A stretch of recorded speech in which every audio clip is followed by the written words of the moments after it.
কিন্তু ভারত চুপ করে কেন বসে আছে? অসমের মুখ্যমন্ত্রী হিমন্ত বিশ্ব শর্মা তিনিও একই দাবি করেছেন, কিন্তু সামরিক ক্ষেত্রে সেটা লক্ষ্য করা যাচ্ছে না। আপনারা উপর উপর তেমনটাই দেখতে পাচ্ছেন। আদতে কি তাই? ভারতের যে সংসদীয় কমিটি রয়েছে, পররাষ্ট্র মন্ত্রক বিষয়ক যে সংসদীয় কমিটি রয়েছে, সেই কমিটি একটি নতুন রিপোর্ট তৈরি করেছে এই বাংলাদেশে অস্থিতিশীল পরিস্থিতির জন্য। সেই রিপোর্ট ইতিমধ্যেই এসে পৌঁছে গিয়েছে বিদেশ মন্ত্রকের দফতরে। কি রয়েছে সেই রিপোর্টে?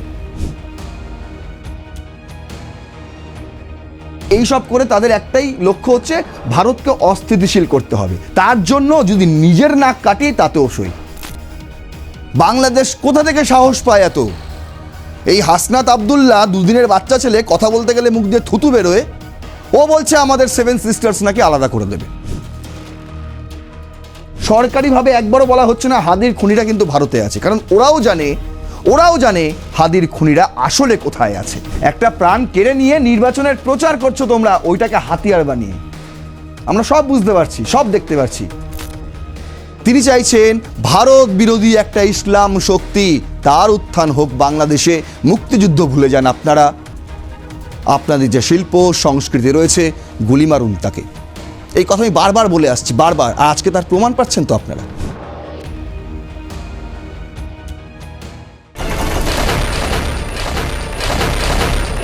ভারতের কি অবস্থা? যে কোনো দিন যে কোনো চুনোপুটি দেশ এসে যা খুশি তাই না বলে চলে যাচ্ছে, আর ভারত চুপ করে বসে দেখছে।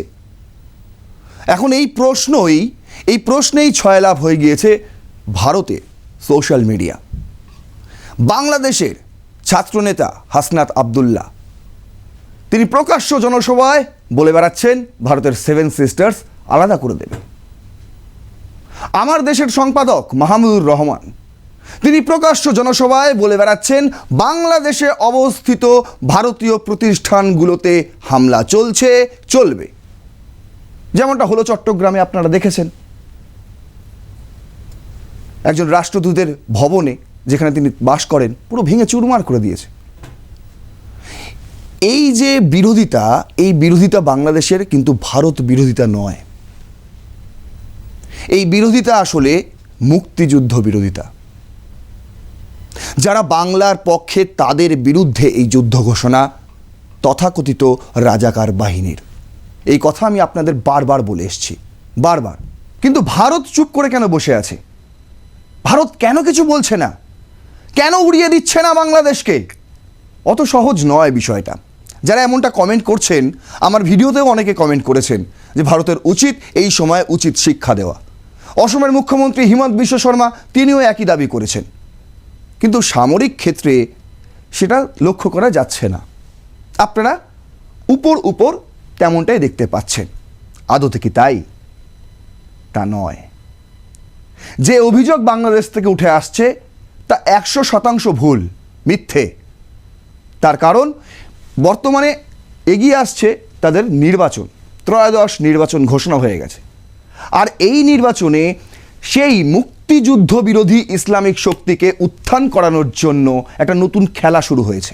আর সেই মুক্তিযুদ্ধ বিরোধী ইসলাম শক্তি উত্থানের জন্য দরকার ভারত বিরোধিতা। ঠিক যেমনটা আপনারা দেখেছিলেন মলদ্বীপে। মুইজ্জি, তিনি ক্ষমতায় আসার জন্য চূড়ান্তভাবে ভারত বিরোধিতা করেছিলেন। বুঝতে পেরেছেন? জাতীয়তাবাদকে উস্কে দিয়েছিলেন, যা নয় তাই করেছিলেন। কিন্তু দেখুন তার ক্ষমতা টিকল কতদিন। সেই ক্ষমতা টেকাতে গিয়ে আবার তাকে ভারতেই আসতে হলো। আরে ভারত এই মহাদেশের একটা বিরাট বড় দেশ। যদি নেপাল, ভুটান, বাংলাদেশ, শ্রীলঙ্কা, মলদ্বীপ, এই ধরনের দেশগুলো, ছোট ছোট দেশগুলো ভারতের সাহায্য না পায়, ভারতের অভিভাবকত্ব না পায়, তাহলে তারা তো হারিয়ে যাবে। যে কোনো সময় রাশিয়া, আমেরিকার মতন বড় বড় দেশগুলো এসে এদেরকে ধ্বংস করে দিয়ে চলে যাবে। তা কি হতে পারে? কখনো হয়? ইউরোপিয়ান কান্ট্রিতে আপনি জানতো, গিয়ে যে কোনো একটা ছোটোখাটো দেশকে আক্রমণ করুন তো, দেখুন কি হয়। আমেরিকা চুপ করে বসে থাকবে? ভারত এই এশিয়া মহাদেশে সেই তেমনই একজন গার্জিয়ান, সেই গার্জিয়ানের ভূমিকা ভারত পালন করে যায়। আর তার জন্য বিভিন্ন লাঞ্ছনা বঞ্চনা তাকে সইতে হয়। যখন একটা পরিবারের একজন অভিভাবক, তখন তাকে সবাইকে দেখতে হয়, সবাইকে, ছোটো খাটো মেজো সেজো সবাইকে নিয়েই তাকে চলতে হয়, তাহলেই তো সে মহান অভিভাবক। ভারত কিন্তু সেই ভূমিকাই পালন করছে। আপাতত ভারত বাংলাদেশকে সতর্ক করছে। তাই ইন্ডিয়া ওয়ান্স বাংলাদেশ, এটাই আমাদের আজকের শিরোনাম। এই শিরোনামে আমি আপনাদের দেখাবো যে ভারত কি কি করছে। এই যে হুমকি আসছে বাংলাদেশ থেকে, তার প্রত্যুত্তরে ভারতের কি ভূমিকা। আপনাদের শুরুতেই জানিয়ে রাখি, ভারতের যে সংসদীয় কমিটি রয়েছে, পররাষ্ট্র মন্ত্রক বিষয়ক যে সংসদীয় কমিটি রয়েছে, সেই কমিটি একটি নতুন রিপোর্ট তৈরি করেছে এই বাংলাদেশে অস্থিতিশীল পরিস্থিতির জন্য। সেই রিপোর্ট ইতিমধ্যেই এসে পৌঁছে গিয়েছে বিদেশ মন্ত্রকের দফতরে। কি রয়েছে সেই রিপোর্টে, চলুন তাহলে শুরু করা যাক রণক্ষেত্র। আপনাদের সঙ্গে রয়েছি আমি নারায়ণ। প্রথম স্লাইডে আমি রেখেছি যে কিভাবে উত্তপ্ত হলো আবার নতুন করে বাংলাদেশ। দেখুন, আপনারা জানেন যে 11ই ডিসেম্বর একটা তফসিল ঘোষণা হয়, নির্বাচন তফসিল, যেখানে বলা হয় 12ই ফেব্রুয়ারি ভোট হবে বাংলাদেশে, ত্রয়োদশ জাতীয় নির্বাচন। আর সেই ঘোষণার সময়েই কিন্তু বলে দেওয়া হয় যে এই নির্বাচনে আওয়ামী লীগ অংশগ্রহণ করতে পারবে না, অর্থাৎ অন্তর্মুক্তিমূলক অংশগ্রহণমূলক ভোট এটা হচ্ছে না, এটা একটা একতান্ত্রিক ভোট হচ্ছে। সেটা ঘোষণার দিনই, তফসিল ঘোষণার দিনই জানিয়ে দেওয়া হয়। তারপরের দিন 12ই ডিসেম্বর শরীফ ওসমান হাদির ঢাকাতে গুলিবিদ্ধ হন। তারপর তাকে ট্রিটমেন্টের জন্য নিয়ে যাওয়া হয় ঢাকার এভারকেয়ার হাসপাতালে। তিনি ভর্তি ছিলেন, কিন্তু শারীরিক অবস্থা অবনতির কারণে তাকে সিঙ্গাপুরে নিয়ে যাওয়া হয় 15ই ডিসেম্বর। তার আগে 14ই ডিসেম্বর কিন্তু ইন্ডিয়া, যে বাংলাদেশ দাবি করছে হাদিকে যারা গুলি করেছে তারা ভারতে পালিয়ে গিয়েছে, সেই যে দাবি, সেই দাবি কিন্তু রিজেক্ট করেছিল 14ই ডিসেম্বরই ভারতের বিদেশ মন্ত্রক। 17ই ডিসেম্বর কিন্তু টেনশন আরও জাগার দেয়। কেন? Indian summoned high commissioner Riaz Hamidullah over concern about the security situation around the Indian mission in Dhaka amid growing unrest. সেই দিন নয়াদিল্লিতে যে দূতাবাস রয়েছে বাংলাদেশের, সেখানে অবস্থিত রাষ্ট্রদূতকে, বাংলাদেশি রাষ্ট্রদূতকে তলব করা হয় এবং তাকে পুরো বিষয়টা জানানো হয় যে কি চলছে দেখুন, এইভাবে তো আর হবে না, এইভাবে ঢাকায় তো আর ভারতীয় হাইকমিশনে রাখা যাবে না, তুলে নিতে হবে আমাদের। আপনারা কি তাই চান? আন্তর্জাতিক আইনে কি আপনারা অপরাধী হতে চান? সেই সমস্ত কিছু বোঝানো হয় তাকে। আচ্ছা, ডিসেম্বর 18ই ডিসেম্বর কি হয়েছিল? হাদির মৃত্যুর খবর আসে সিঙ্গাপুর থেকে। আর সেই দিন রাতেই একদম তুলকালাম অবস্থা, এখানে আগুন, ওখানে বিক্ষোভ। শাহবাগে তো এখনও চলছে বিক্ষোভ। মানে বুঝতে পারছেন, জুলাই জঙ্গিদের দাপাদাপি বেড়ে গেল এই ওসমান হাদির মৃত্যুর পর। কে এই ওসমান হাদি? আপনাদের আগেই বলেছি, তিনি ভারত বিদ্বেষী মনোভাবে উন্নীত করে একটা জনপ্রিয়তা অর্জন করেছিলেন এই বাংলাদেশের মাটিতে, ঠিক যেমন মুইজ্জি। বুঝতে পারছেন? আর এদেরকে চালনা করা হয়েছিল। তিনি নিজে থেকে কতটুকু কী করেছিলেন আমি জানি না, তবে পরিচালনা করা হয়েছিল এদেরকে সুন্দরভাবে। দ্য টাইমস অফ ইন্ডিয়া একটা খবর করেছে, বলছে 19শে ডিসেম্বর এটা হেডলাইন করেছে যে Bangladesh on boil again, why it matters for India explain. এই যে বাংলাদেশ আবার আগুনের অগ্নুৎপাতে পরিণত হয়েছে, আগুনের পিণ্ডে, এর জন্য ভারতের কি কি সমস্যা হতে পারে। বলছে মৃত্যুর পর উত্তপ্ত পরিস্থিতি হাদির, উপদেষ্টা পদে থাকাকালীন ও পরে বিশেষ প্রতিক্রিয়া ঘটনা, গণ আন্দোলন ও সহিংসতা। হাদির মৃত্যুর খবর ছড়িয়ে পড়ার সঙ্গে সঙ্গে ঢাকা ও অন্যান্য শহরে হিংসা, ভাঙচুর, অগ্নিসংযোগ শুরু হয়ে যায়। নির্দিষ্ট করে জাতীয় দৈনিক প্রথম আলো, দ্য ডেইলি স্টারের অফিসে ভাঙচুর, হামলা। অন্যদিকে চট্টগ্রামে আপনারা দেখেছেন, ময়মনসিংহে আপনারা দেখেছেন একজন হিন্দু যুবককে কিভাবে মারধর করার পর, তাকে গলায় দড়িয়ে দিয়ে গাছে ঝুলিয়ে দেওয়ার পর তাকে গায়ে আগুন দিয়ে সেই ছবি ভিডিও করার সঙ্গে সঙ্গে উল্লাস নৃত্য আপনারা দেখেছেন। তারপর সাংবাদিকদের ভিতর দিয়ে বের করতে বাংলাদেশ সেনা ও নিরাপত্তা বাহিনীকে কাজ করতে হয়েছে। প্রথম রাষ্ট্রপতি শেখ মুজিবুর রহমানের বাড়িতেও হামলা চালানো হয়েছে। ভারতীয় দূতাবাসের বাইরে ভারত বিরোধী স্লোগান ও কিছু প্রকট আচরণও শোনা গেছে। ছায়ানটে যে ঘটনা ঘটল সেটাও আপনারা দেখেছেন। এগুলো কি? এতে কি যায় আসে ভারতের? এতে ভারতের কি কোনো ক্ষতি হচ্ছে? হ্যাঁ, একটা ঘটনা চট্টগ্রামেরটা ছাড়া। ক্ষতিকার হচ্ছে বাংলাদেশের অন্দরেই হচ্ছে ক্ষতি। কাদের জাতীয় সম্পদ নষ্ট হচ্ছে? ভারতের নয়, বাংলাদেশেরই হচ্ছে। দেখুন, আবার বলছি, ইন্ডিয়া টুডে একটা খবর করেছে, কিন্তু এই সব করে তাদের একটাই লক্ষ্য হচ্ছে ভারতকে অস্থিতিশীল করতে হবে। তার জন্য যদি নিজের নাক কাটি তাতেও সই। মানে বুঝতে পারছেন, নিজের নাক কেটে অন্যের যাত্রাভঙ্গ করতেই হবে। এই প্রবণতা আজ থেকে নয়, অনেক আগে থেকেই শুরু হয়ে গিয়েছিল। দেখুন, 12ই ডিসেম্বর হাদি গুলিবিদ্ধ হওয়ার ঘটনার পরে পরে কিন্তু অনেক রকম ঘটনা ঘটেছে। শুধু স্থলপথে নয়, জলপথেও অনেক ঘটনা ঘটেছে। এই যে ইন্ডিয়া টুডে খবর করেছিল 19 তারিখ, এই যে ছবি বলছে, how Bangladesh is secretly trying to provoke India in বে অফ বেঙ্গল। এই সবই কিন্তু একটা প্ররোচনা। আপনি বলছেন 7 সিস্টার্স আলাদা করে দেবো, কিন্তু সরকার বলছে না। প্রকাশ্য জনসভায় বলা হচ্ছে যে হাদির খুনিরা ভারতে লুকিয়ে আছে, পাঠিয়ে দাও, কিন্তু সরকার বলছে না। বুঝতে পারছেন, ভারতীয় হাই কমিশনার প্রণয় ভার্মাকে যখন তলব করা হয়েছিল ওদের স্বরাষ্ট্র মন্ত্রণালয়ে, তখনও বলা হয়েছিল যদি গিয়ে থাকে তাহলে আপনারা গ্রেপ্তার করে প্রত্যর্পণ করুন। ওখানে কিন্তু বলা হয়নি যে চলেই গিয়েছে তাকে প্রত্যর্পণ করুন। এটা বলা হচ্ছে কোথায়? প্রকাশ্য জনসভায়। সরকারিভাবে একবারও বলা হচ্ছে না হাদির খুনিরা কিন্তু ভারতে আছে, কারণ ওরাও জানে হাদির খুনিরা আসলে কোথায় আছে। আর একদিকে যখন এইসব চাঞ্চল্য চলছে, তখন কি করছে? তখন বঙ্গোপসাগরেও তারা অস্থিতিশীল পরিবেশ তৈরি করার চেষ্টা চালাচ্ছে। বলছে, recently a Bangladesh navy vessel hit an Indian fishing trawler. A fisherman was killed by a spear-like object. Moreover, an increasing number of Bangladeshi fishing vessels are crossing into Indian waters in the Bay of Bengal in Bangladesh, trying to provoke India ahead of election. নির্বাচন চলছে না, সামনে নির্বাচন, আর এই কারণে তারা যা খুশি তাই করতে পারে। জলসীমায় ভারতের সীমান্তে ঢুকে যাচ্ছে ভেসেল নিয়ে। কারা? মৎস্যজীবীরা। তারা মাছ ধরতে এসছে, তাদের সঙ্গে সামরিক ক্ষেত্রের কোনো সংযোগ নেই। মানে কিভাবে ব্যবহার করা হচ্ছে এই বিষয়টা আপনাকে বোঝানোর জন্য আমি এটা রেখেছি। বলছে, as anti India protest rage across Bangladesh on land, tension are also flattering at sea. Over the past 2 months, an unusual pattern has grabbed the attention of India. An increasing number of Bangladeshi fishing vessels crossing into Indian waters in the Bay of Bengal. Matters come to a head on December 15. 15 তারিখে এই ঘটনা ঘটে। মানে গায়ে গা লাগিয়ে ঝগড়া করা যাকে বলে। 12 তারিখে হাদির ওপর গুলি বর্ষণ, আর 15 তারিখে এই ঘটনা।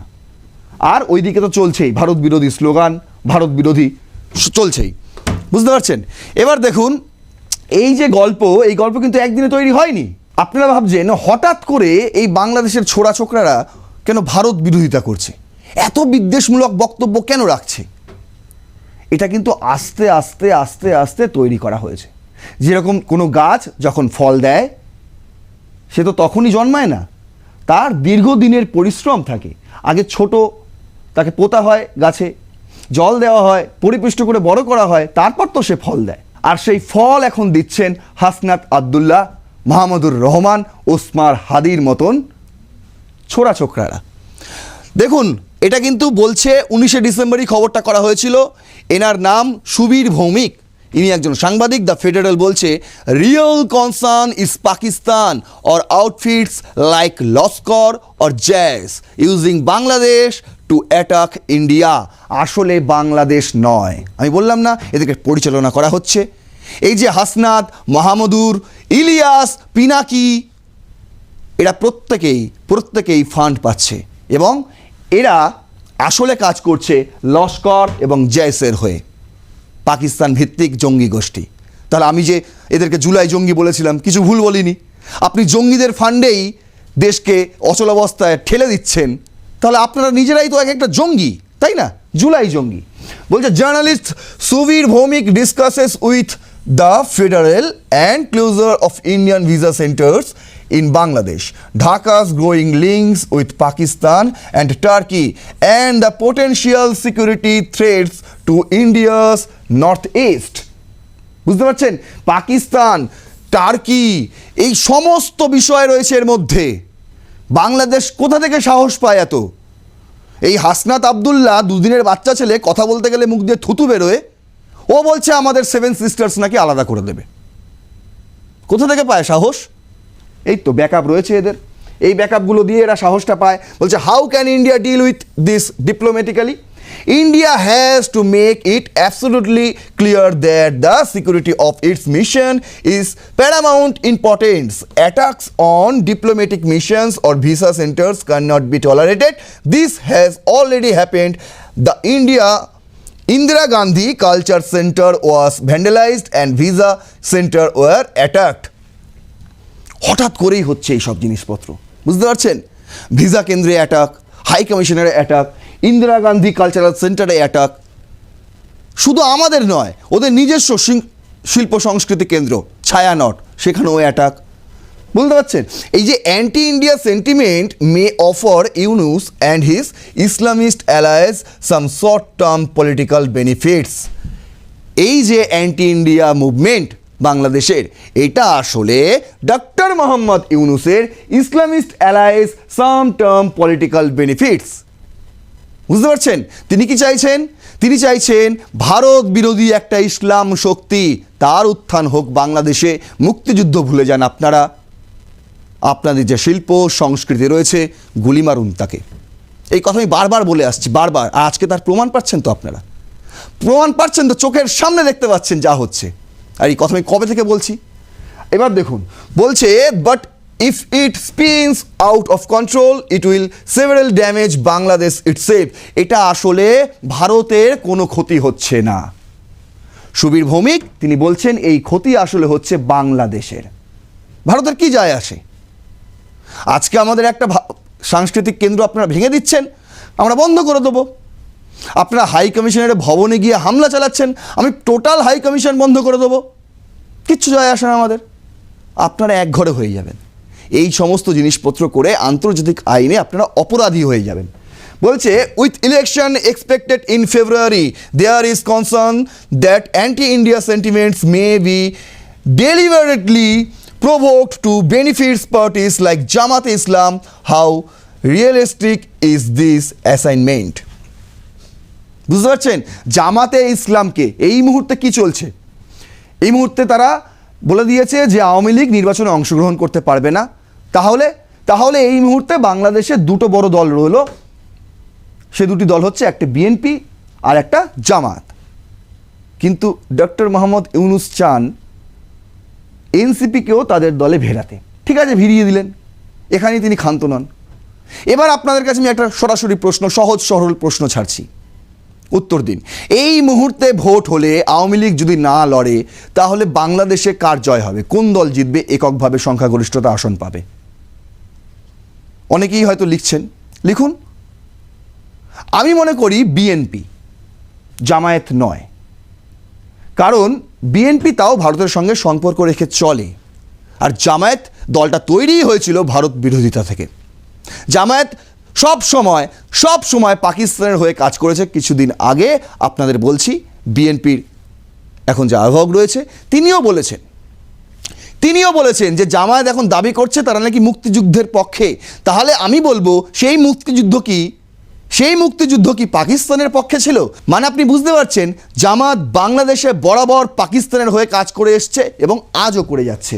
তাই this assessment is absolutely correct, with the league barred from contesting the elections and the political field has been fundamentally distorted. Yunus claims the election will be inclusive, but how can't be inclusive without league, which led Bangladesh freedom struggle and ruled the country for half of its post-independence history. You cannot বলছে, ইউনুস বলছে আমাদের এটা অন্তর্ভুক্তিমূলক অংশগ্রহণমূলক নির্বাচন হচ্ছে, কিন্তু যেখানে আওয়ামী লীগই নেই, যে দলটি স্বাধীনতা যুদ্ধে তার অগ্রণী ভূমিকা ছিল এবং যে দলটি স্বাধীন দেশে রাজত্ব করেছে, শাসক দল হয়েছে, সরকার চালিয়েছে, সেই দলকে কি করে আপনি বাদ দিয়ে দিতে পারেন? তারপরেও আপনি কি করে বলতে পারেন এটা অন্তর্ভুক্তিমূলক নির্বাচন? বলছে you can not imagine election in India without the Congress. Congress ছাড়া যেভাবে ভারতে নির্বাচন হয় না, হতে পারে খারাপ পার্টি হয়তো, অনেকের কাছে চক্ষুশূল কংগ্রেস, বলছে পার্টিস লুজ ইলেকশন, তারা ভোটে হেরে যায়, but they are not banned, তারা কখনোই কিন্তু ব্যান হয় না, তাদের কার্যক্রম স্থগিত করি না আমরা। এটা কোনোদিনও কোনো গণতান্ত্রিক দেশে হয়, কখনো হয়? যে কটা বড় বড় রাজনৈতিক দল রয়েছে, আজকে কংগ্রেস মানুষের থেকে দূরে সরে গেছে, মানুষ তাদের ভোট দেয় না, তাদের জেতায় না, আমি মানলাম, কিন্তু আপনি অস্বীকার করতে পারবেন স্বাধীনতা সংগ্রামে আমাদের 47-এ কংগ্রেসের ভূমিকা? তখন এটা রাজনৈতিক দল ছিল না, কিন্তু যে সংগঠনটা ছিল তার নাম তো কংগ্রেস ছিল, সেই কংগ্রেসের ভূমিকা আপনি অস্বীকার করতে পারবেন? কেউ পারবে না। তাই বলে আমি হঠাৎ করে বললাম যে আওয়ামী লীগকে বাদ দিয়ে দিলাম নির্বাচন থেকে, হয় নাকি কখনো? হয় নাকি? এই মুহূর্তে বিভিন্ন দেশে, আমি আপনার আগেও বলেছি আপনাদের, যে এই মুহূর্তে বিভিন্ন দেশে জুলাই বিপ্লবের পর, জুলাই জঙ্গিদের উৎপাতের পর আওয়ামী লীগের নেতারা কিন্তু তারা বিভিন্ন দেশে গেছে, শুধু ভারতে আসেনি, অনেকে লন্ডনে গেছে, অনেকে প্যারিসে গেছে, বিভিন্ন দেশে গেছে, বিভিন্ন জায়গায়। এবার সেই সমস্ত সরকাররা যেহেতু ভোট ঘোষণা হয়ে গেছে বাংলাদেশে, তাই তাদের নেতাদের ফেরানোর একটা প্রক্রিয়া শুরু করেছে, আর তাতেই সমস্যা দানা বেঁধেছিল। বলছে আওয়ামী লীগের নেতারা ফিরলে তো মুশকিল, তারা ভোটে লড়লে তো মুশকিল। তার কারণ আন্তর্জাতিক বাজারে ডক্টর মোহাম্মদ ইউনূস তো এই কথা বলেননি যে আওয়ামী লীগ নিষিদ্ধ, তিনি শুধু এইটুকু বলে রাখেছেন যে আওয়ামী লীগের কার্যক্রম স্থগিত, তারা যে কোনো সময় আসতে পারে, তারা চাইলে ভোটেও লড়তে পারে। আর বাংলাদেশের অন্দরে আপনাদের বোঝাচ্ছে যে আওয়ামী লীগ তো নিষিদ্ধ, তাকে ভোটে লড়তে বারণ করেছে নির্বাচন কমিশনই।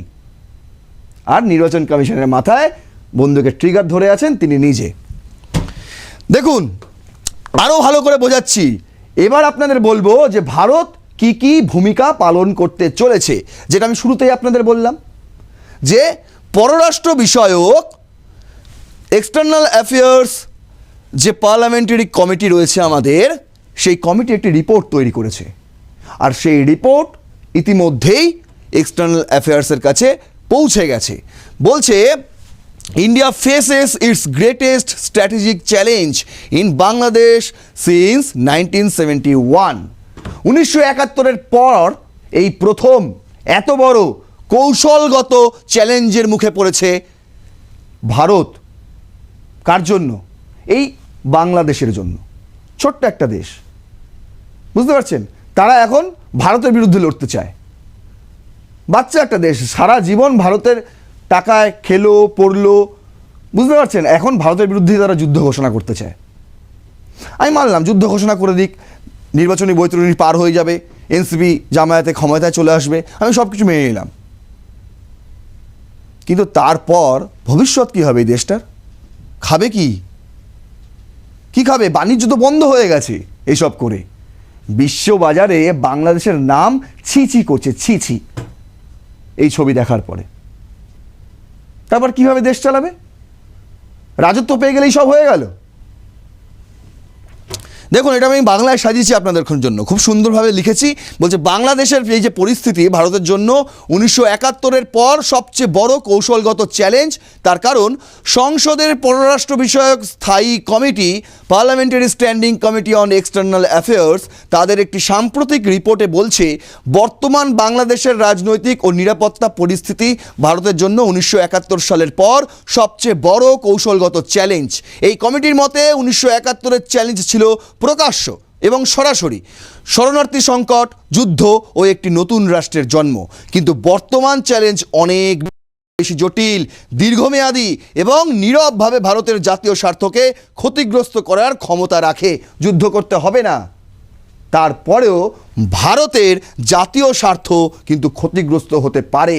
ঠিক যেভাবে ইন্দিরা গান্ধী কালচারাল সেন্টার, সেখানে হামলা হয়, ঠিক যেভাবে চট্টগ্রামে ভারতীয় হাই কমিশনারের ভবনে হামলা হয়, বুঝতে পারছেন? এগুলো কিন্তু জাতীয় স্বার্থ অবশ্যই ক্ষতিগ্রস্ত হচ্ছে। বলছে কমিটির মূল উদ্বেগের ক্ষেত্রগুলি কী কী? বাংলাদেশের রাজনৈতিক অস্থিরতা। কমিটি জানিয়েছে সাম্প্রতিক সময়ে বাংলাদেশের রাজনৈতিক ব্যবস্থায় দ্রুত ও অনিশ্চিত পরিবর্তন ঘটছে।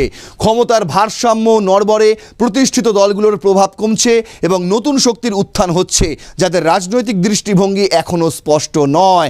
এই অস্থিরতা ভারতের জন্য উদ্বেগজনক, কারণ দীর্ঘদিন ধরে বাংলাদেশ ছিল ভারতের পূর্ব সীমান্তে সবচেয়ে স্থিতিশীল প্রতিবেশী, এবং ভারতের সঙ্গে বাংলাদেশের কোনো সরকারই, যখন যে সরকারই ছিল, খালেদা জিয়ার সরকার বলুন, শেখ হাসিনার সরকার বলুন, কোনো সরকারই ভারতের সঙ্গে কিন্তু এই ধরনের যুদ্ধ পরিস্থিতি তৈরি করতে চায়নি আর যায়ও নি। তার কারণ তারা ভালো মতনই জানতো আমরা কখনো যদি বহির্বিশ্বে বিপদে পড়ি, আমাদের একমাত্র বাঁচানোর যে দেশ রয়েছে সেটি হলো ভারত। পাকিস্তান বাঁচায় না। আজকে পাকিস্তান করছেন তো, আমি তো বলছি যুদ্ধ করুন, করুন যুদ্ধ।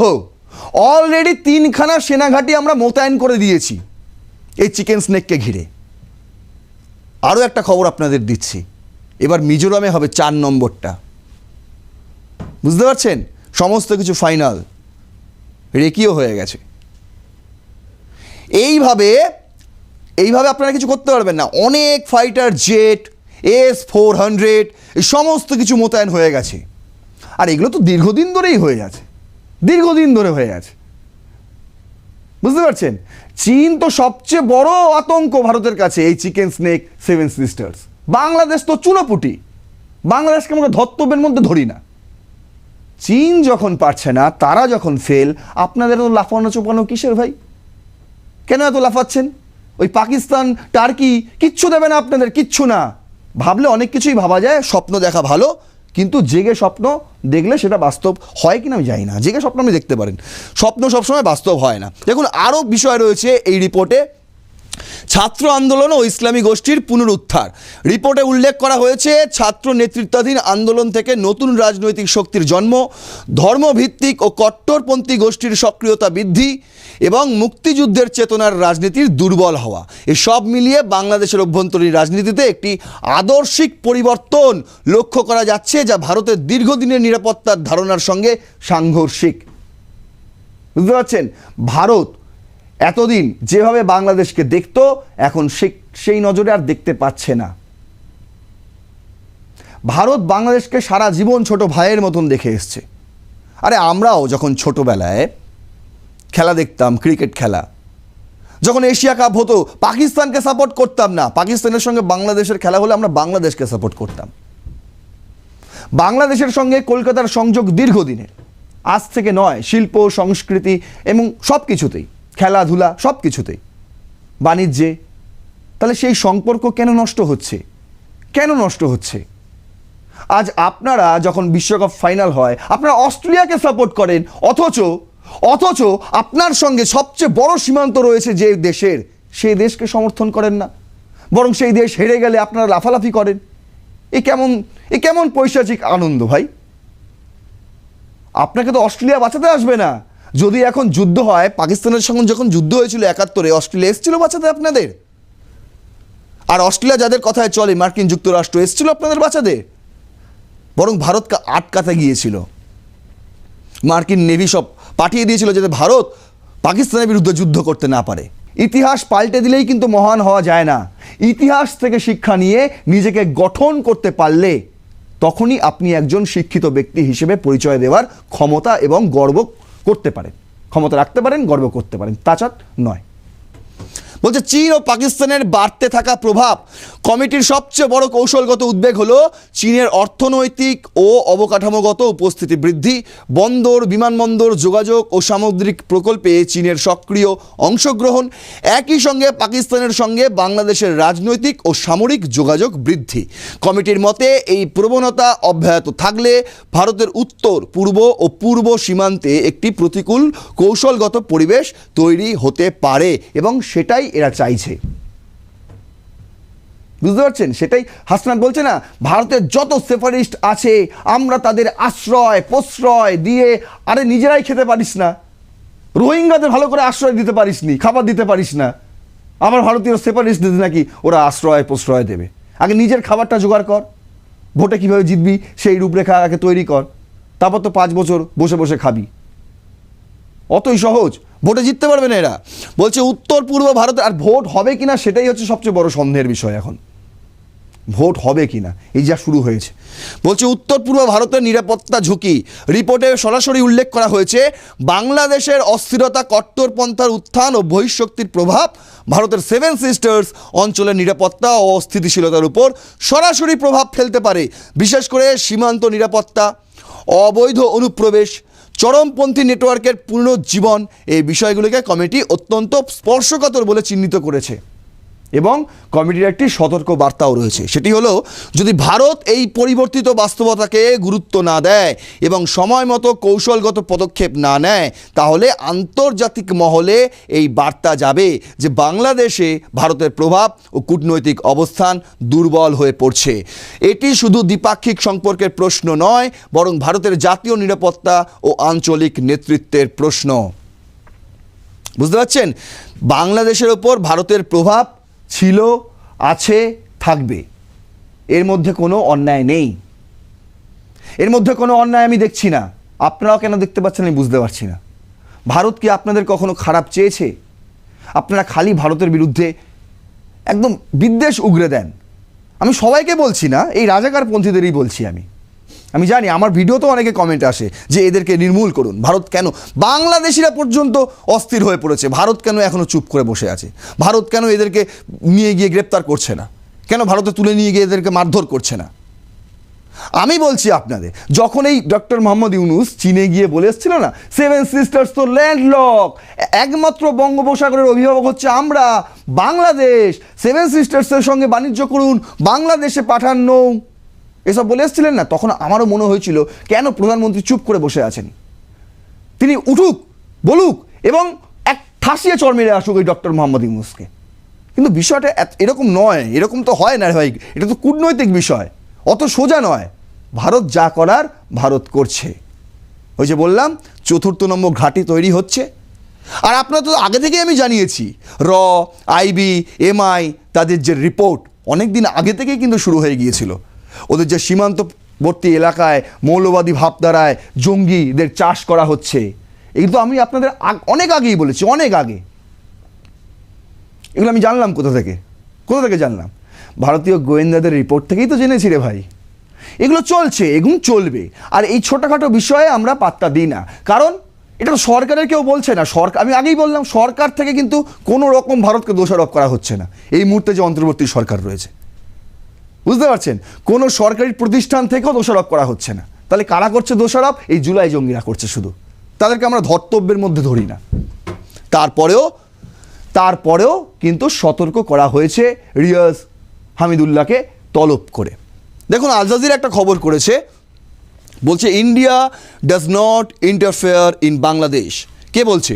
Bangladeshi embassy in New Delhi, ভারতে অবস্থিত যে বাংলাদেশ দূতাবাস রয়েছে সেখান থেকে তাদের মুখপাত্র বলছে যে India does not interfere in Bangladesh.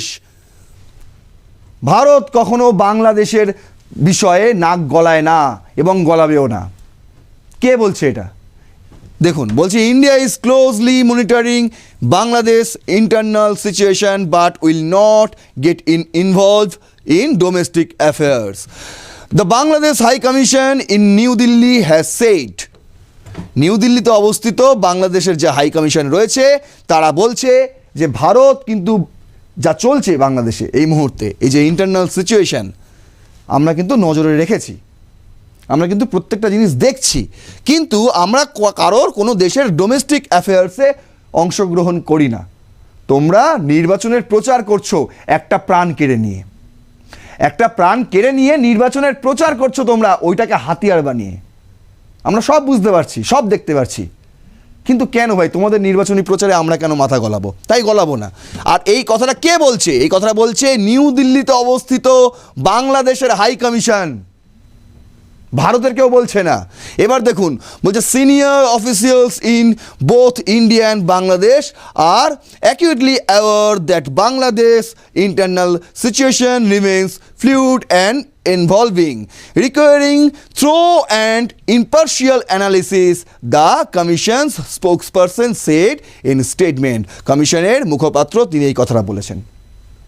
আর কি বলছেন, post uprising phase in any country often give rise to unintended and tragic consequence, a reality underscored by the killing of widely admired young leader such as Usman Hadi, it said. আর কি বলছে, the statement emphasized that while India is attentive to ongoing developments in Bangladesh, it does not interfere in its neighbor political process.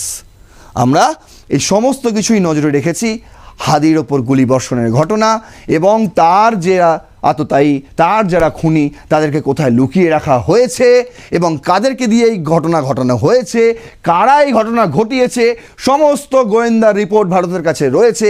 তাই ভারত শুধু মজা দেখছে, বসে বসে শুধু মজা দেখছে।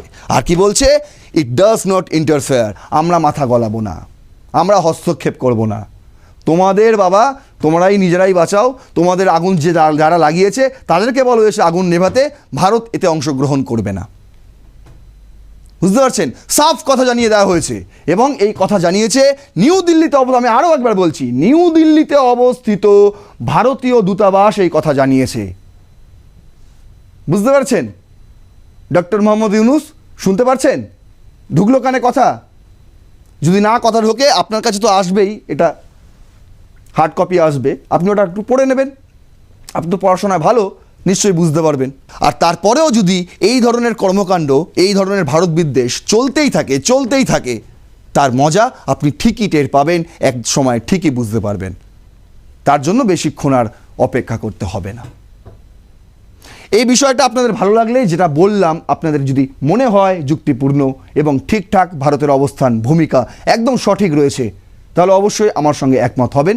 এবং আপনাদের মতামত যদি ভিন্ন হয় তাও ঠিক আছে, স্বাগত, কমেন্টে লিখুন, আমি পড়ব এবং উত্তর দেওয়ার চেষ্টা করব আগামী এপিসোডে।